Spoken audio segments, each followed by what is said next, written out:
사랑하는 성도 여러분, 오늘 여러분들이 더 반갑습니다. 더 기쁘고 여러분들 얼굴 보는데 더 행복해집니다. 더 소중한 분인 것을 알게 됩니다. 하나님은 언제나 우리를 그렇게 보고 계시지 않았나 믿어집니다.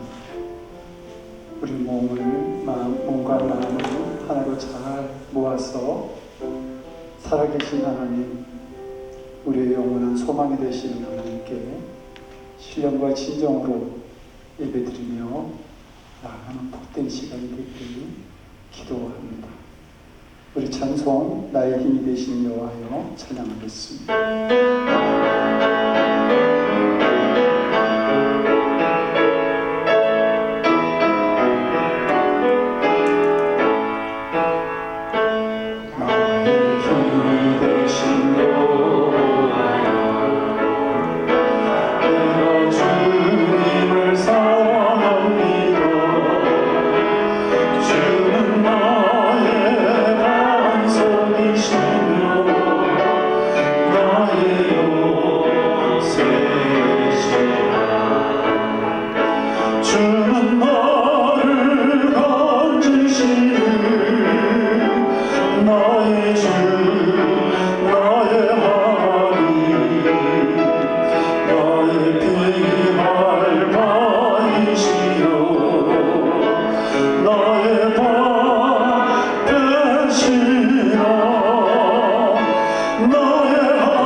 내가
인내송 찬양하시겠습니다.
사도신경으로 우리의 믿음을 하나님께 고백합니다. 천능하사 천지를 만드신 하나님 아버지를 내가 믿사오며 그의 아들 주 예수 그리스도를 믿사오니 이는 성령을 잉태하사 동정녀 아이에게 나시고 본디오 빌라도에게 관을 받으사 십자가에 못 박혀 죽으시고 장사한지 4일 만에 죽은 자 가운데서 다시 살아나시며 하늘에 오르사 전능하신 하나님 우편에 앉아 계시다가 저로서 살인자와 죽은 자를 심판하러 오시리라. 성령을 믿사오며 거룩한 공예와 성도가 서로 교통하는 것과 죄를 사하여 주시는 것과 몸이 다시 사는 것과 영원히 사는 것을 믿사옵나이다. 아멘. 찬송가 90장입니다.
충성하리.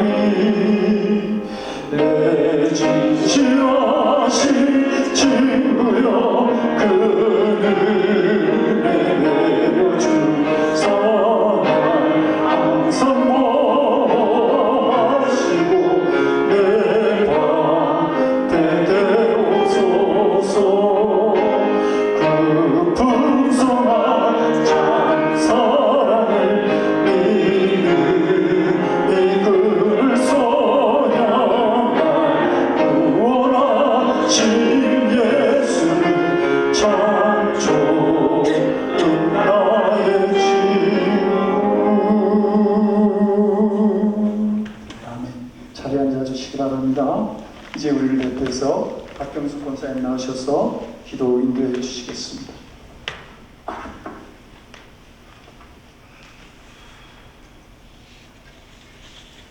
나의 안에 거하라. 나는 내 하나님이니 모든 환난 가운데 너를 지키는 자라. 두려워하지 말라. 내가 널 도와주리니 놀라지 말라. 내 손 잡아주리라. 아멘. 사랑의 하나님 아버지, 감사와 찬송과 영광 올리옵나이다. 우리를 있는 그대로 사랑하여 주시고 구원하여 주시고 서로 사랑하며 한 몸 예수 그리스도의 몸된 교회를 섬길 수 있도록 부르심에 감사드리옵나이다. 주 안에서 서로 협력하여서 선을 이루게 하시옵소서.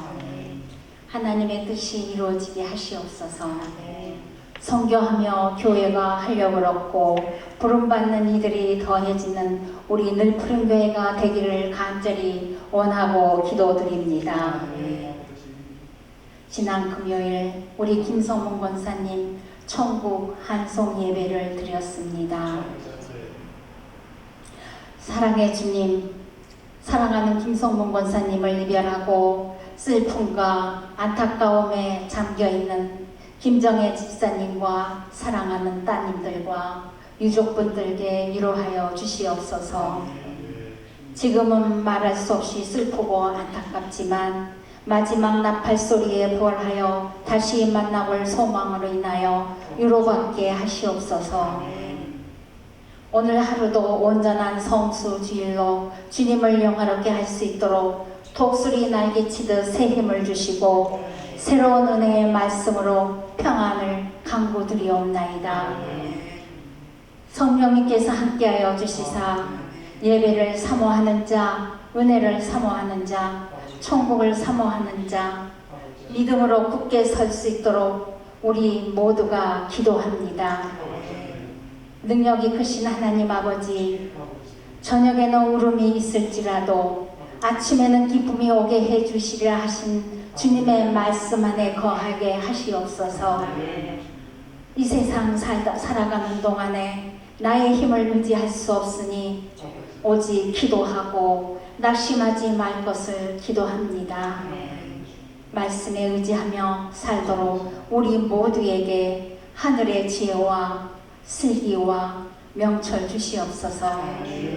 주님이 참 기쁨이 됩니다. 소망이 되십니다. 오직 성령님께 의지합니다. 날마다 주님의 말씀을 전하시는 목사님께 권능을 더하시어 성령의 두루마기를 입혀주시사 언제나 건강한 모습으로 맡은 사명 잘 감당하시는 우리 목사님, 하나님의 사자로 삼아주시옵소서. 사랑하는 성도들의 가정을 축복해 주시고 온 가족이 함께 하나님을 경외함으로 사랑과 기쁨과 감사가 넘치게 하시옵기를 간절히 기도드리옵나이다. 이 모든 말씀 우리를 구속하신 예수님의 이름 받들어 기도드렸사옵나이다. 아멘.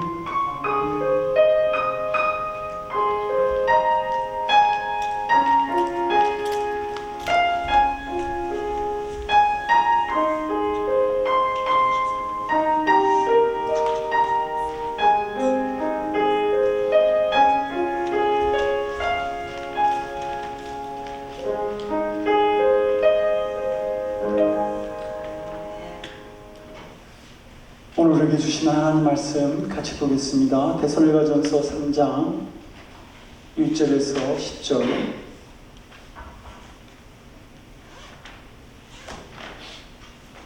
데살로니가전서 3장 1절에서 10절. 오늘 본문은 좀 길지만 나눠서 교독하고 그리고 10절 말씀을 합독해서 보겠습니다. 제가 먼저 1절 말씀을 받들어 본독합니다.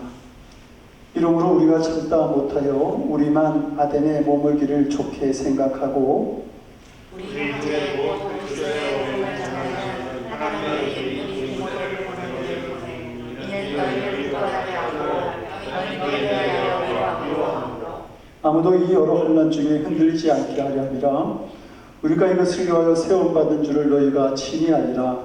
우리가 너희와 함께 있을 때에 장차 너희를 하나님 너희에게 임하는 때 과연 그렇게 된 것을 너희가 아노라.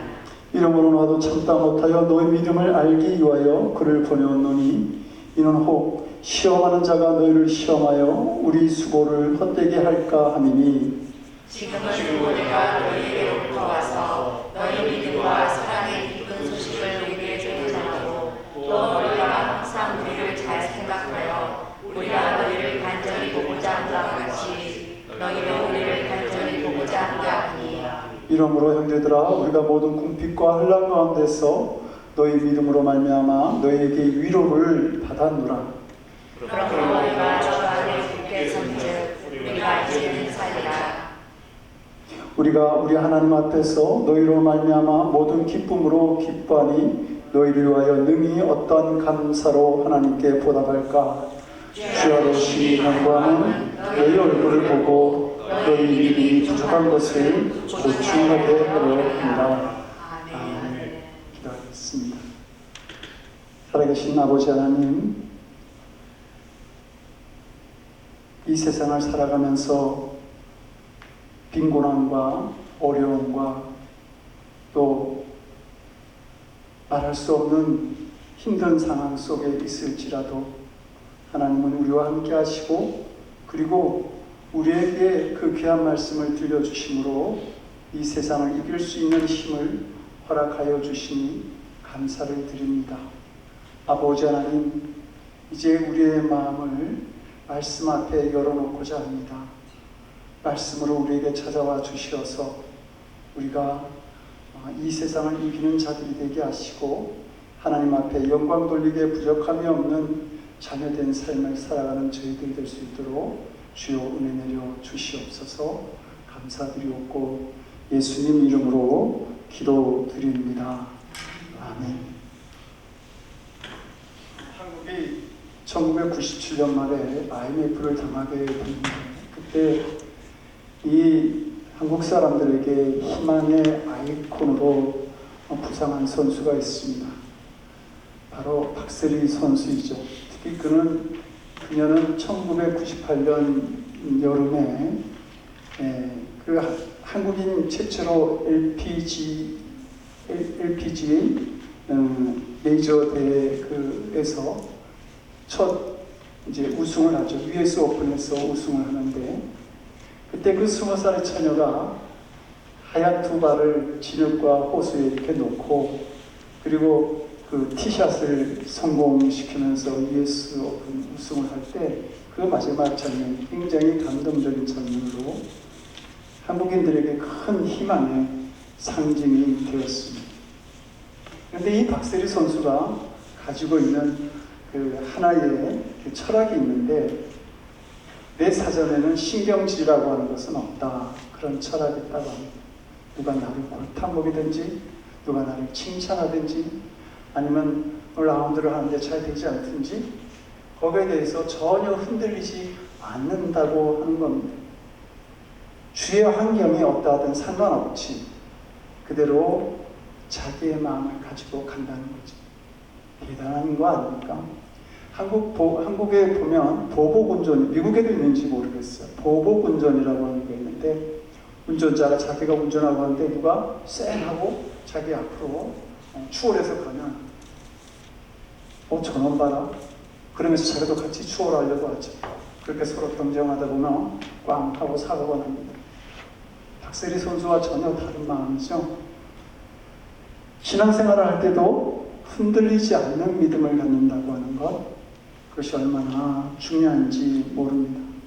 오늘 본문 2절 3절에서 바울은 이렇게 얘기합니다. 너희를 굳게 하고 너희 믿음에 대하여 위로함으로 누구든지 이 여러 환난 중에 요동치 않게 하려 함이라. 바울이 데살로니가 교회 성도들에게 이 편지를 보냈는데 지금 이 글을 쓰는 목적은 흔들리지 말아라, 요동하지 말아라, 그 믿음을 새롭게 하기 위해서 이 편지를 보낸 겁니다. 바울이 2차 전도 여행을 하면서 이 데살로니가 지역에 머물면서 한 3주 동안 복음을 전하게 돼요. 그런데 그 복음을 전하는 중에 그 지역에 살던 유대인들이 복음 전하는 것을 그냥 다방면으로 해방을 하죠. 그리고 이 복음 전도에 굉장히 열심을 내었던 야손이라고 하는 사람이 있는데 그 야손이라는 사람의 집에 찾아가서 막 해코지를 합니다. 핍박을 합니다. 그러니까 바울이 복음을 전하다가 안 되겠다 싶어서 3주 동안만 복음을 전하고 베레아라고 하는 곳으로 이제 이동을 하게 됩니다. 그런데 이 성경 데살로니가 전후서를 보게 되면 이 바울이 데살로니가 성도들에게 굉장한 애정을 가졌다라고 하는 사실을 알게 돼요. 그 이유는 복음을 전한 게 불과 3주밖에 안 되거든요. 한 달밖에 안 되거든요. 근데 이 데살로니가 교회 성도들의 믿음이 굉장히 크게 성장합니다. 놀랍게 달라져 있습니다. 자랐던 것이죠. 그래서 바울이 이 일로 기뻐하게 됩니다. 그런데 이 데살로니가 교회에 문제가 생겨나기 시작합니다. 짧은 신앙생활로 인해서 그들은 구체적으로 어떻게 예수님을 믿어야지, 교회 생활은 어떻게 해야 되지, 그리고 성경이 무엇인지 말씀에 대한 정확한 이해가 없어서 예수님이 오신다라고 하는 이 재림에 대해서 그들이 오해를 하게 됩니다. 그래서 예수님 오신다고, 그럼 뭐 그냥 대충 살지 뭐, 열심히 살지 않아도 돼, 곧 오시잖아, 뭐 그렇게 생각을 하고 도덕적인 삶 필요 없어, 아무렇게 살다가 예수님 만나면 되는 거지 뭐 이렇게 좀 교회가 사회적으로 문제가 되는 장소가 되어버린 것입니다. 그런데 데살로니가 교회가 이렇게 흔들리니까 이곳에 율법을 주장하는 유대인들이 와서 율법을 지켜야 돼. 또 우상을 주장하는 자들이 와서 야, 무슨 하나님이냐, 우상 섬기면 돼, 뭐 이러면서 데살로니가 교회 성도들이 믿음 안에서 굉장히 흔들리기 시작한 겁니다. 그러니까 안과 밖으로 시련과 유혹과 핍박이 온 거죠.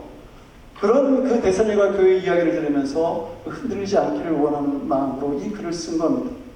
성도 여러분, 성도된 우리가 훈련받아야 되는 과목이 뭐냐면 시련 앞에서 요동하지 않는 겁니다. 마귀는 유혹과 핍박으로 우리를 넘어뜨리려고 하죠. 이 시험에 합격할 수 있는 성도가 되어야 합니다. 아브라함이 하나님께서 아들을 주시겠다 그러니까 그 약속을 믿고 기다렸어요. 15년 동안 기다렸는데 아무런 기미, 아무런 징조가 나타나지 않는 겁니다. 그리고 아내 사라가 생리적으로 아기를 가질 수 없는 몸이 되었다는 것을 알게 되었을 때에 그의 믿음이 흔들리기 시작합니다. 그리고 아내 사라가 아브라함에게 나는 이제 아이를 가질 수 없으니까 내 목종 하갈을 통해서 후손을 낳으라고 이렇게 얘기하니까 이 흔들렸던 아브라함이 그 사라의 목종 하갈을 통해서 이스마엘이라고 하는 아들을 낳게 되죠. 근데 어떻게 됩니까? 이 일로 인해서 오히려 이 아브라함의 가족의 불화가 일어나기 시작합니다. 그 아브라함과 아내 사라가 싸우게 되고, 그리고 그 아브라함이 낳았던 이스마엘, 그리고 그 하갈, 몸적인 하갈, 그들을 다 밖으로 내쫓게 되죠. 집 밖으로 내쫓습니다. 그리고 오늘날 보십시오. 끊임없는 중동의 전쟁은 바로 이 아브라함의 잘못된 선택, 흔들리는 믿음 때문에 계속 일어나고 있는 것입니다. 하나님의 약속을 믿지 못하고 흔들리게 되었을 때에 엄청난 비극을 아브라함이 만들었다는 겁니다. 근데 성도 여러분 어때요? 아브라함이 처음부터 이렇게 흔들리는 믿음을 가졌던 사람이에요? 아니요. 하나님 말씀만을 믿고 그의 본토, 친척, 아비 집을 떠났던 사람, 그리고 말씀을 따라 순종하며 그의 길을 갔던 사람이 바로 아브라함입니다. 근데 어떤 상황, 어떤 환경의 변화가 생기고 그것이 자기가 보기에 아니라고 생각했을 때에 그의 믿음이 흔들리고 있었던 겁니다. 우리는 믿음의 조상이라고 하는 이 아브라함이 흔들리는 믿음을 보면서 우리에게 훈련받아야 할 신앙의 과목이 있다고 한다면 바로 시련 앞에서 흔들리지 않는 믿음이 아닐까, 그것을 분명히 알아야 합니다.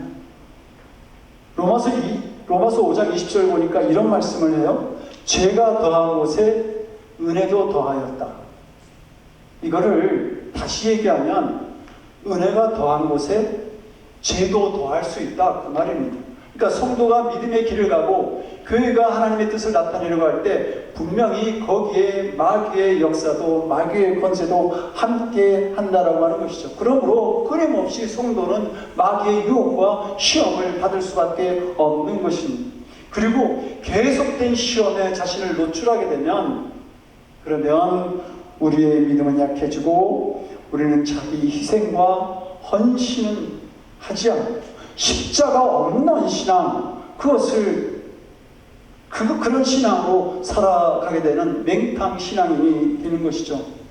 이때 필요한 것이 바로 흔들리지 않는 믿음입니다. 바울도 본문에서 흔들리지 않는 믿음을 위해서 자신이 세움을 받았다, 3절에서 그렇게 말합니다. 흔들리지 않는 믿음, 그것을 위해서 자기가 사도로 세움을 받았다. 찬송가 490장 3절을 보면 이런 찬양이 있습니다. 세상 풍조는 나날이 변하여도 나는 내 믿음 지키리니. 인생 살다가 죽음이 꿈 같으나 오직 내 꿈은 참되리라. 성도 여러분, 어떤 세상의 환경 속에서도 나는 흔들리지 않겠다라고 하는 이 찬양이 우리의 인생 찬양이 되었으면 좋겠습니다. 데살로니가 교회는 이제 막 걸을만을 하는 그런 단계에서 혼자가 되었고, 이 모습을 보고 시험하는 자들이 몰려들게 되었기 때문에 흔들릴 수 있는 믿음의 위험에 처하게 되었습니다. 그때 이 바울이 이 데살로니가의 성도들이 믿음에서 떠나갈까 염려해서 아들같이 여겼던 그 디모데를 이 데살로니가에 보내게 되죠. 그러면서 내가 디모데를 보내는 목적이 이러하다라고 2절에서 말합니다. 너희를 굳건하게 하고 너희 믿음에 대하여 위로하기 위함이다. 디모데를 보내는 목적이 믿음을 굳건하게 하고 너희를 위로하기 위해서 보내는 것이다. 바울은 데살로니가 교회 교인들이 환난에서 흔들리지 않고 견고하게 설 수 있도록 위로하고 싶었던 것입니다. 성도 여러분, 바울이 데살로니가의 성도들을 위로하고 싶어서 디모데를 보내는 것처럼 우리에게도 서로 나누는 위로가 필요합니다.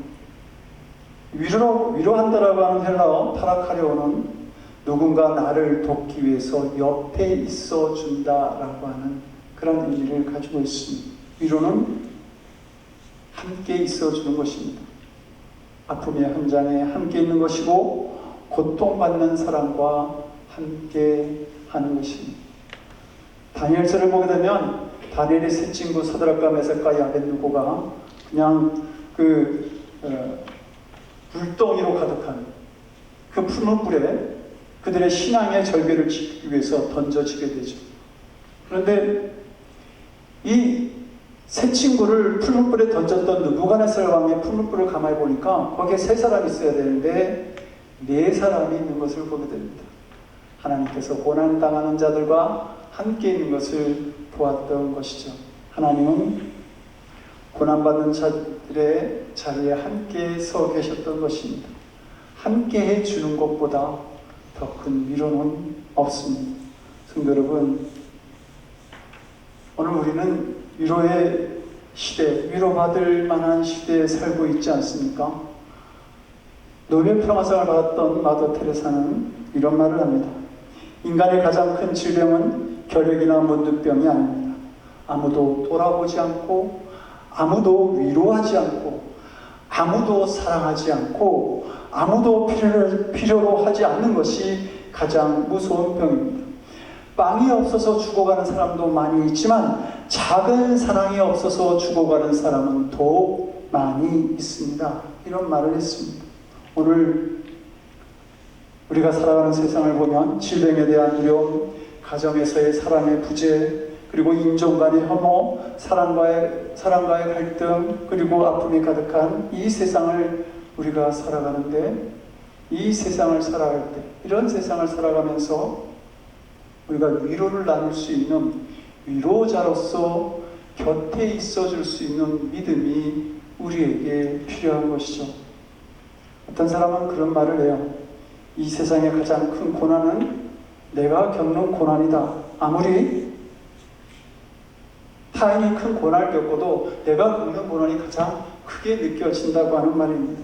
사도 바울이 복음을 중고하다가 태장을 맞고 돌에 맞고 감옥에 갇히고 자객단에 의해서 죽을 수 있는 그런 여러 위기에 처하지만 그런 극한 상황을 맞이하는 바울의 경험보다 지금 내가 맞이하는 고난이 더 커, 그렇게 느껴질 수 있다라고 하는 것이죠. 그래서 우리는 그런 말을 해요.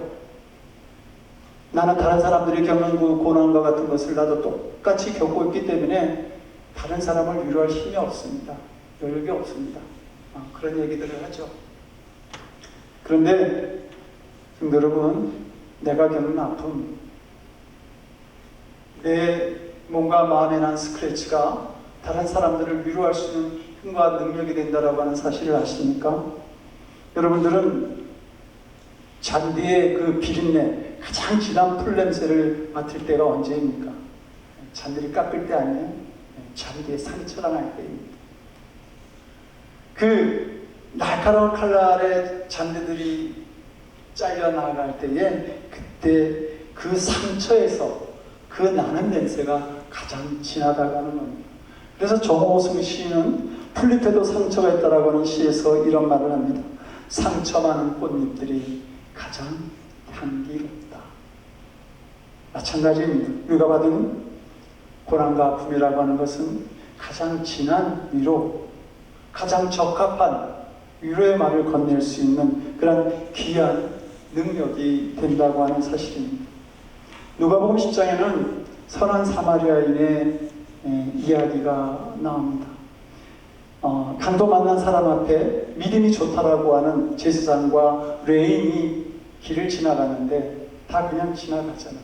그런데 가던 길을 멈추고 이 강도 만난 사람을 불쌍히 여기고 상처에 기름과 포도주를 발라주고 그의 상처를 싸매며 그를 주막에 데리고 가서 보살펴주고 완치할 때까지 비용을 다 내어준 사람, 바로 그 사람이 사마리아인이었습니다. 그런데 그 사마리아인은 그 당시 가장 멸시받고 손가락질을 당하고 많은 상처를 가지고 왔던 사람이었죠. 그 사람이 강도 맞는 사람의 이웃이 되었다고 하는 겁니다. 예수님은 이 사마리아인의 비유를 통해서 우리에게 말씀하는 거예요. 이 사마리아인처럼 세상에서 가장 상처가 많이 있고 가정 힘든 일을 많이 겪어본 사람이 오히려 이렇게 남을 위로할 수 있는 것이다, 그리고 도울 수 있는 것이다 라고 말합니다. 우리가 받은 상처, 우리가 받은 아픔이 다른 사람들을 위로할 수 있는 그러한 힘으로, 그러한 은혜로, 그러한 도움으로 찾아갈 수 있기를 원합니다. 데살로니가 교인들을 위로하기 원했던 이 바울이 본문을 보니까 뜻밖의 반가운 소식을 듣게 돼요. 그 이야기를 6절에서 바울은 이렇게 말합니다. 너희 믿음과 사랑의 기쁜 소식을 우리에게 전하였다. 바울에게 들려온 소식은 데살로니가 교인들이 환난과 핍박을 이겨내고 오히려 고난 가운데 이 사랑과 기쁜 소식을 바울에게 들려주었던 것입니다. 그리고 이 소식이 바울에게 큰 위로가 되었어요. 그래서 바울은 7절에서 우리가 모든 굽힘과 환난 가운데서 너희 믿음으로 말미암아 너희에게 위로를 받았노라. 지금 바울이 굽힘과 환난 가운데 있습니다. 어려운 가운데 있습니다.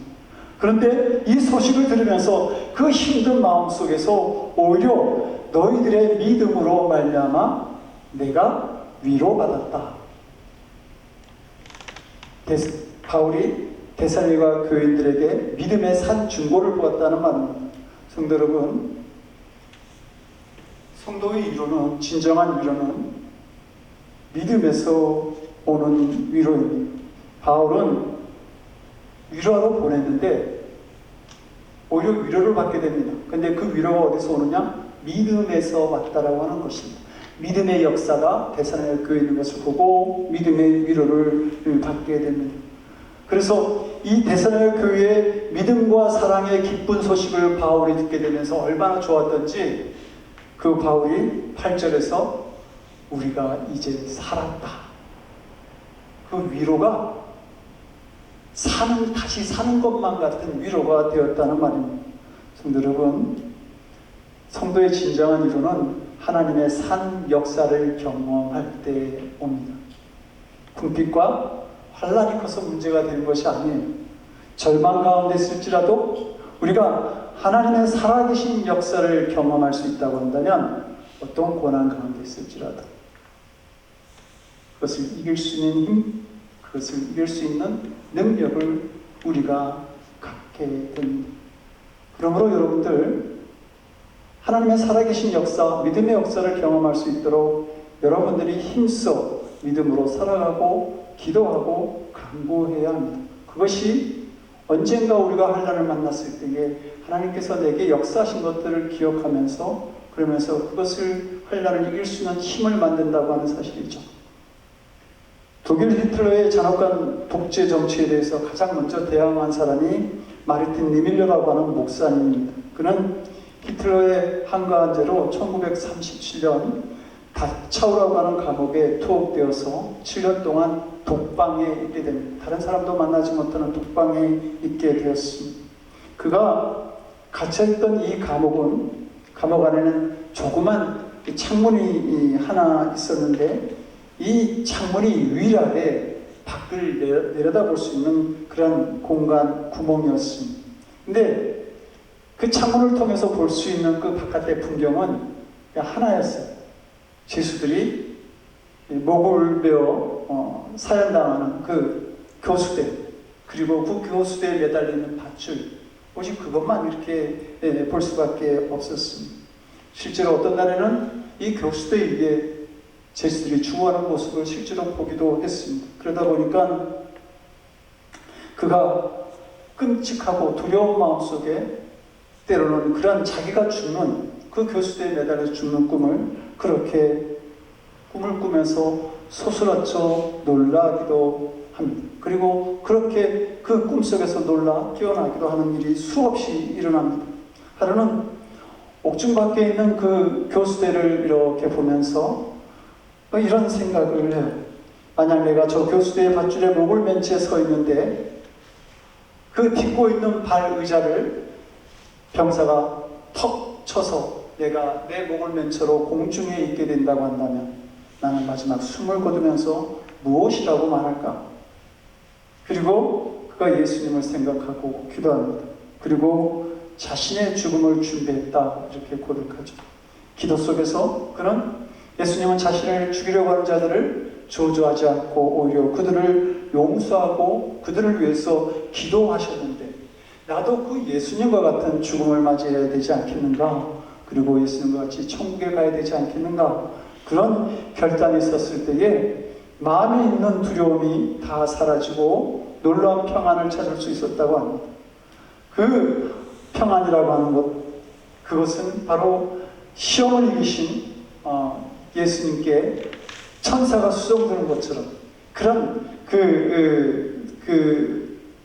그런 느낌 속에서 오는 평안이었다고 그렇게 말합니다.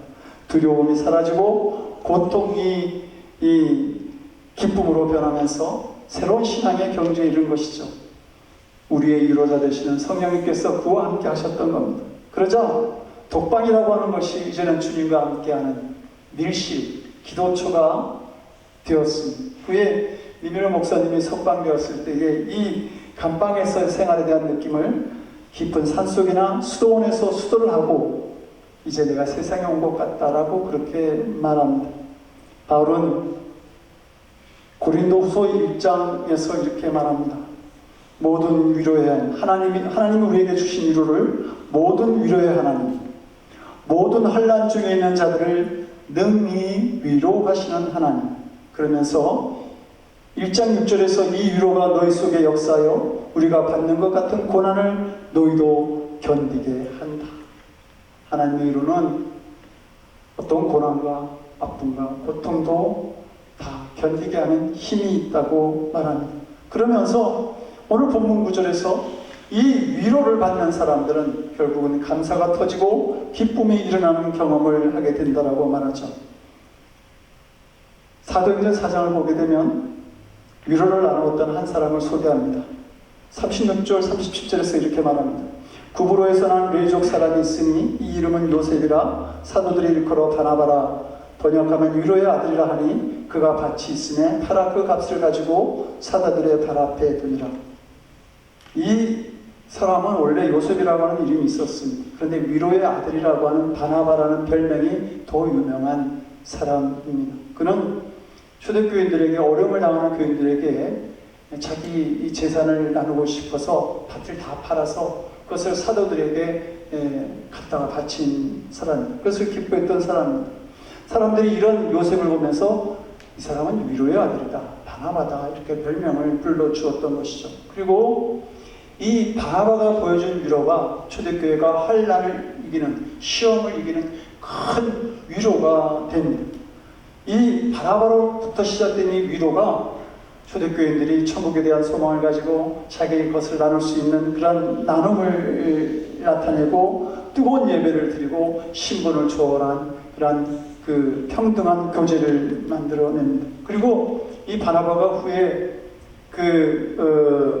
사람을 성도들을 핍박하고 죽게 했던 이 사울이 회개하였을 때에 그 회개를 믿어주고 그리고 그 사울을 사도들에게 소개하는, 그래서 이 사울이 바울이 되고 이 바울이 위대한 전도 사역을 감당하게 만드는 그런 위대한 일을 바나바가 하게 되죠.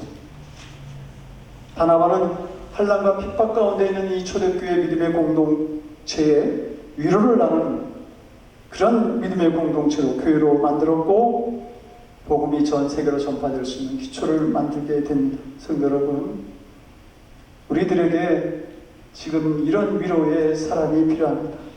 어려움일지라도 성도 여러분 흔들리지 않기를 원합니다.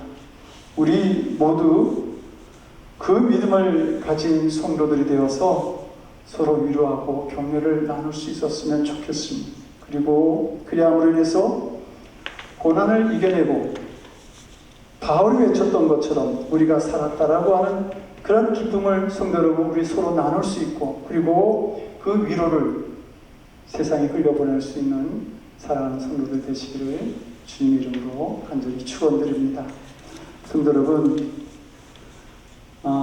오늘 우리에게 주신 말씀을 붙들고 같이 기도하겠습니다. 하나님 시련이 올지라도 흔들리지 않는 믿음이 되기를 원합니다. 요동하지 않는 믿음으로 사랑의 기쁜 소식을 나눌 수 있게 하여 주시옵소서. 그리하여 믿음이 주는 위로를 우리 성도들이, 늘 푸른 교회 성도들이 서로 나눌 수 있는 그러한 믿음의 공동체, 늘 푸른 교회가 되게 해달라고 성도 여러분 오늘 주신 말씀을 기억하면서 잠시 풍성으로 기도합니다. 전능하신 아버지 하나님, 아버지 하나님과 지금 위로가 필요한 시대에 살고 있습니다. 위로가 필요한 마음 속에 있습니다. 하나님 아버지 우리를 도와주시옵소서. 흔들리지 않게 하여 주시옵소서. 전능하신 아버지 하나님여 이런 많은 시련 속에 있을지라도 영원하신 하나님의 은총과 사랑을 통해서 아버지 하나님여 저희들이 믿음 안에 굳게 서게 하시고 흔들리지 않게 않게 하시고 아버지 하나님의 놀라우신 그 아버지 하나님 우리에게 요구하시는 그 믿음의 삶을 살아가고 부족하면 저희들 되게 하여 주시옵소서.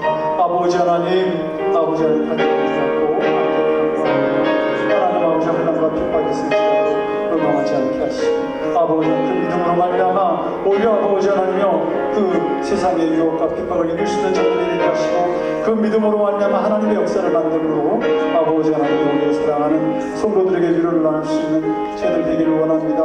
아버지 도와주시옵소서. 하나님 역사하여 주시옵소서.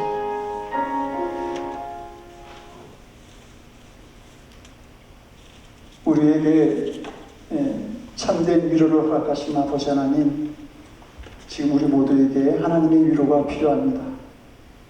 김정혜 집사님과 유가족에게도 하늘나라의 위로가 필요하고 사랑하는 성도들에게도 각자 처한 삶에 대한 하나님의 역사가 나타나심으로 그들에 대한 위로가 필요합니다. 우리 늘 푸른교회 역시 하나님의 역사를 경험하는 그런 위로가 우리에게 있기를 우리가 기도하고 하나님의 위로를 구합니다. 시련 앞에서 요동하지 않는 저희 믿음이 되게 하시고 하나님께서 만드시는 믿음의 역사를 보면서 위로를 저희들이 보고 나눌 수 있는 그런 저희들의 신앙의 삶이 될 수 있도록 주여 은혜 베풀어 주시옵소서. 우리에게 참된 하늘의 위로를 허락하시기 위해서 이 땅에 찾아오신 우리 주 예수 그리스도를 받들어 간절히 기도드리옵나이다. 아멘. 413장 우리 찬양하시겠습니다.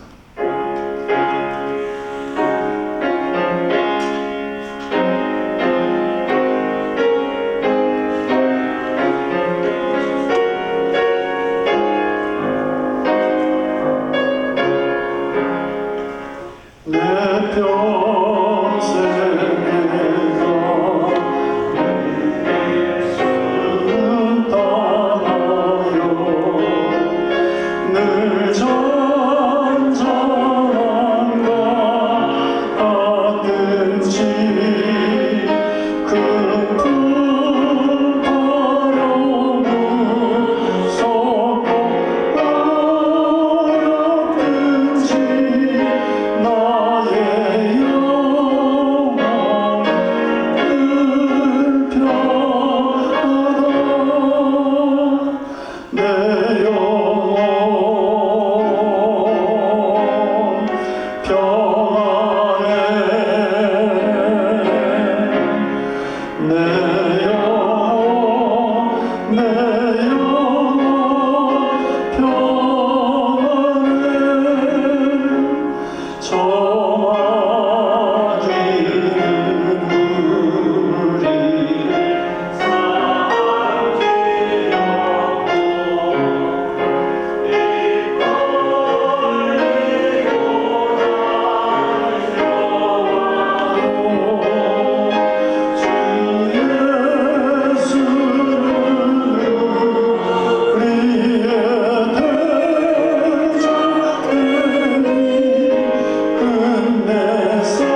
기도하겠습니다.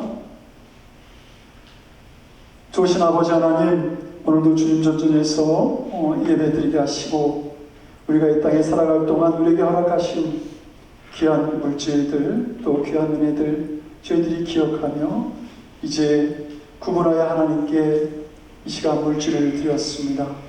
아버지 하나님, 많은 감사의 조건을 발견하면서 드린 물질, 수입의 10의 1을 드린 물질, 주일 예배를 허락하시며 드린 물질, 또한 이 땅 곳곳에서 복음을 전하시는 선교사님들을 위해서 기도하며 드린 물질, 그 모든 것 기뻐 받아 주시옵시고 하나님, 믿음으로 하나님의 것을 구분할 줄 아는 당신의 사랑하는 자녀들에게 하늘의 신령한 것과 놀라운 은총으로 저들의 삶을 가득가득 채워 주시옵소서.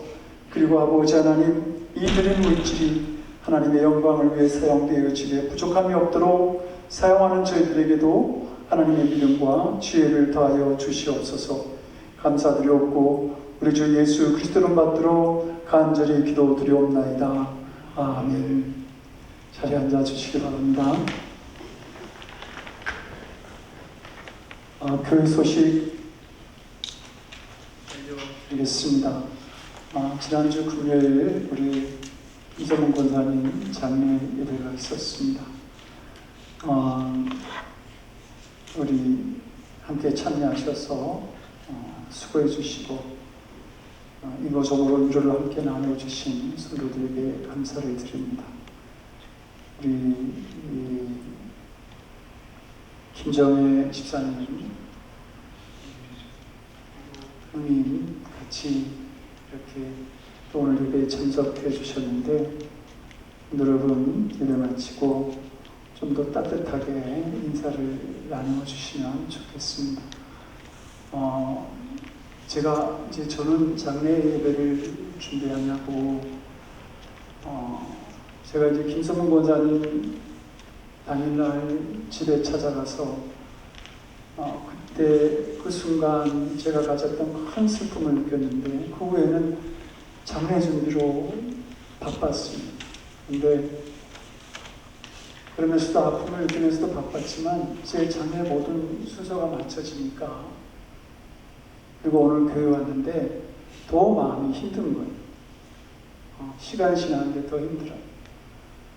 아마 김정희 집사님이 그러지 않을까 싶어요. 장례 준비를 하고 이 모든 과정을 다 혼자서 진행을 해야 되는데 이제 그 모든 것이 끝나고 혼자 있게 될 때에 그 많이 더 힘들지 않을까. 여러분 그동안에도 전화 주시고 찾아뵙고 위로를 나눠주셨지만 더 크게 함께 위로를 나눠주시면 감사하겠고요. 우리 또 언니가 1월 말까지 함께 계신다고 하니까 또한 감사를 드립니다. 이렇게 두 분이 나눈 위로로서 서로에게 힘이 되었으면 참 좋겠습니다. 금주 우리 기도가정은 박경숙 권사님 가정입니다. 두 분의 건강, 두 분의 믿음을 위해서 그리고 자녀들이 잘 돼서 좋은 소식을 나눌 수 있는 자녀들을 위해서도 함께 기도해 주시기 바랍니다. 이제 우리 일어나셔서 주기도만 하고 축도로 예배를 마치겠습니다.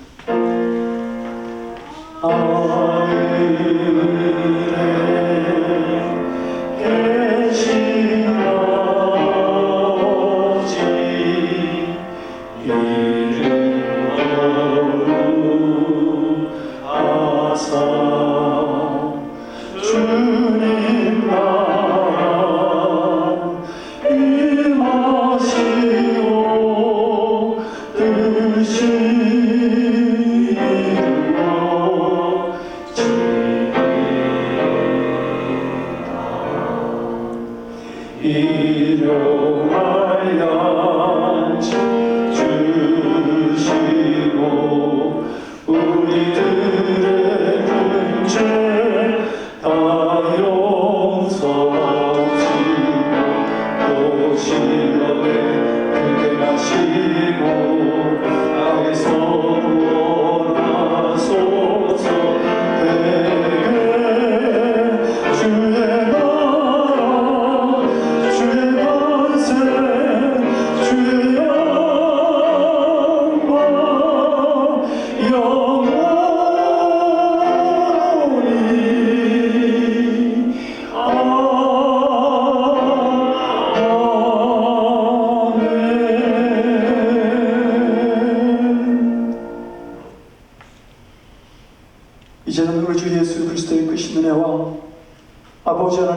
무궁하신 사랑하심과 성령님의 감화 감동 우리 안에 교통하시고 역사하시는 놀라우신 은총이 시련 속에서도 요동하지 않을 뿐만 아니라 서로에게 믿음으로 큰 위로가 되기를 원하는 사랑하는 성도들 머리 위에 저들의 삶과 가정과 일터와 드리는 기도 위에 특별히 사랑하는 남편을 주님께 보내고 힘들어하는 당신의 사랑하는 딸 김정혜 집사님과 그 유가족 위에 지금으로부터 영원토록 함께 하옵시기를 간절히 축원드리옵나이다.